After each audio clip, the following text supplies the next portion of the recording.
Africa is a big place with a lot of history, but is treated as a single entity in modern political discussions. Before going over the charts, consider this. In 1950, the continent of Africa, including North Africa, had a population of 230 million. In 2015, that number had increased to 1,166 million, or 1.166 billion. This is a quintupling of the population. Is Europe directly responsible for that? Did they pay Africans to overbreed? This, the most important factor in Africa's standard of living, is simply never mentioned. That aside, first let's look at the purchasing power parity per capita in Africa by year and see if colonization corresponds to any major shifts. Looking at this, the answer seems to be no. There's nothing that really immediately pops out at you. Contrary to either narrative, it seems colonialism neither helped nor hurt. Also, that Africa didn't really get any poorer overall following decolonization. I think colonialism is a big thing politically, basically the whole world being painted a few European colors, but this may overstate how important it was economically. The next chart compares Africa to China, India, and Japan over the same years.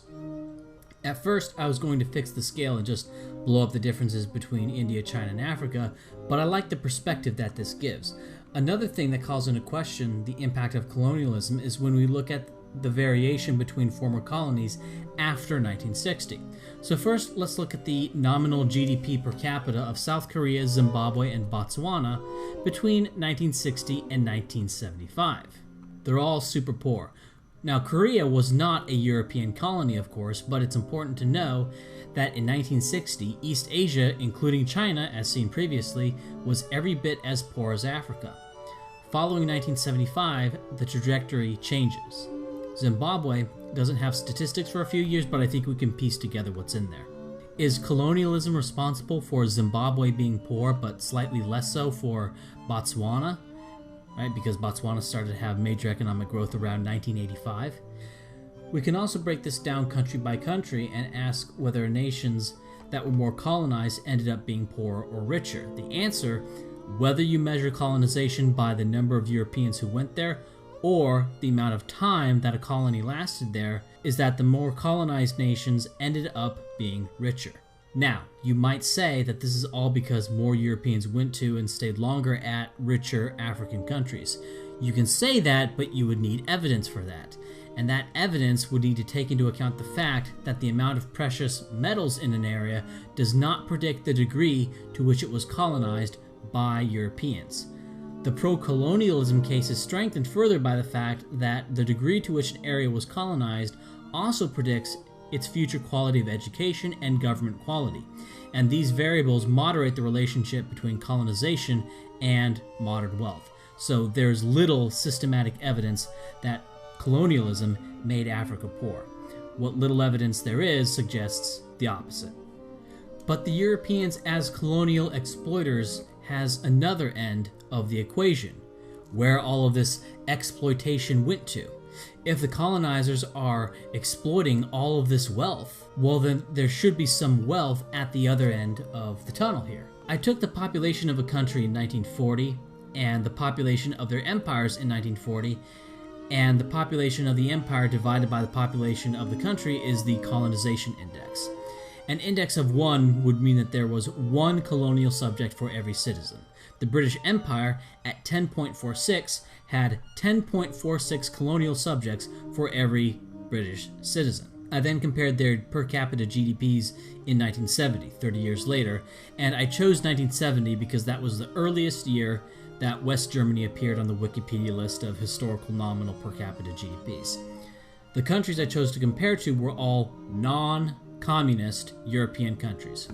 Communist being defined as the USSR, the Warsaw Pact, or being Yugoslavia or Albania. If you included communist countries, sure, you would find that colonizers, being all non-communist, would be wealthier than the average of all European countries, but they're not wealthier than other non-communist European countries. Now, exactly how much wealth one could extract from a dirt-poor African, if indeed that's what these countries were doing, seems intuitively like it wouldn't be worth the effort. Germany, with no empire, was able to drop France, Britain, and Belgium and Holland combined in World War II. And in World War I, Germany was almost able to knock out Belgium and France, saved only by the British outside Paris. Now, in World War II, it was a matter of military strategy, not necessarily industrial power, but even in 1939, Germany could produce more of any military equipment than France and any non-naval military equipment than Britain. And Germany had few colonies in its history relative to its size, and none since 1918. Otto von Bismarck certainly thought colonies were a waste. And at the year 2013, the story is the same regarding the colonization index and per capita GDP. So it's not like the benefits of colonialism kicked in later. There's still no relationship between colonialism and wealth for European countries, and one of the colonizers, Portugal, is even starting to fall behind some former communist countries. We can briefly compare the per capita GDP of sub-Saharan Africa to two racially African countries that were independent since at least 1804, Haiti and Ethiopia. Haiti achieved its independence from France in 1804, and 209 years later is as poor as the continent of Africa. Haiti is the smaller of the two countries on the island of Hispaniola. The Dominican Republic is on the same island as Haiti, but is not a racially African majority. Jamaica is a racially African island country in the Caribbean that remained under British rule until 1962. Ethiopia evaded any European rule except by Mussolini's Italy from 1936 to 1942. Ethiopia's war with Italy and their liberation by Britain killed 290,000 Ethiopians out of a population of 17.7 million, or 1.6% of the Ethiopian population. By comparison, during World War II, Japan lost 4.1% of its population, Germany lost 10.46% of its population, Yugoslavia lost 8.8%, the Soviet Union lost 16%, Romania lost 3.1%, and Poland lost 17%. Italy lost 1%, France lost 1.4%, and the United Kingdom lost 0.9% of its population in World War II. To blame Ethiopia's current economic issues on the effects of World War II 72 years later would betray a great ignorance about the history of other countries. One country I forgot to add to that list was Liberia. Liberia became formally independent from the United States in 1847, though was arguably functionally independent in 1822. Despite its independence, Liberia's per capita GDP is $886, $878, or $900 according to the IMF, the World Bank, or the CIA, respectively. And these numbers are well below the sub-Saharan African average. Within Africa, by far the most colonized country was South Africa, in terms of proportion of the population that was European, length of formal and effective European rule, and economic impact of the European interventions. If colonization impoverished the colonized African people, then we should expect the blacks in South Africa to be especially poor compared to the blacks in the rest of Africa, but we don't see that at all. South African blacks are well above the average for blacks in Africa. In fact, about 3 times as high. To recap, 1. White colonizing countries were no wealthier than non-colonizing white countries, so long as they weren't communists. None of the colonizing white countries were communist. The colonial exploiter narrative should predict that the colonizing countries should be wealthier than the non-colonizing white countries that weren't communist. This is not the case. 2.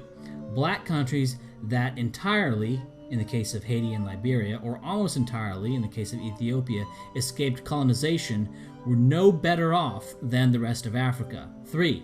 The blacks in the most colonized African country, South Africa, are over 3 times as wealthy per capita as blacks in the less colonized African countries. This is not to justify colonialism and the denial of sovereignty that conquest makes.